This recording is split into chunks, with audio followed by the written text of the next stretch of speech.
Hello, welcome to my channel. आज आपण करणार आहोत चिकन फ्राय. त्यासाठी मी आधी एक पेस्ट बनवून घेणार आहे, आलं, लसूण आणि कोथिंबीरची. नंतर आपल्याला चिकन मॅरिनेट करून घ्यायचं आहे. त्यासाठी मी चिकन नीट स्वच्छ धुवून घेतलं आणि त्यामध्ये आलं, लसूण आणि कोथिंबीरची पेस्ट केली होती ती ॲड केली आहे.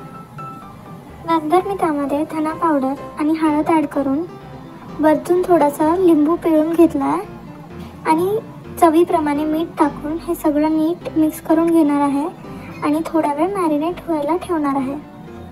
आता मी एक कढई घेतली आहे, त्यामध्ये मी ऑइल टाकते आहे. ऑइल गरम झाल्यानंतर मी त्यामध्ये चॉप केलेला कांदा आणि टोमॅटो टाकणार आहे. हे फ्राय करून घेते आहे मी. नंतर मी त्यामध्ये आपलं घरचं तिखट असतं ते ॲड केलं आहे आणि पुन्हा हे सगळं नीट मिक्स करून घेतलं आहे. आता आपण जे चिकन मॅरिनेट करून घेतलं होतं ते ह्यामध्ये टाकलं आहे आणि हे सगळं नीट व्यवस्थितपणे मिक्स करून घेतलं आहे. अजिबात पाणी ॲड नाही करायचं आपल्याला, चिकनला आपोआप पाणी सुटतं.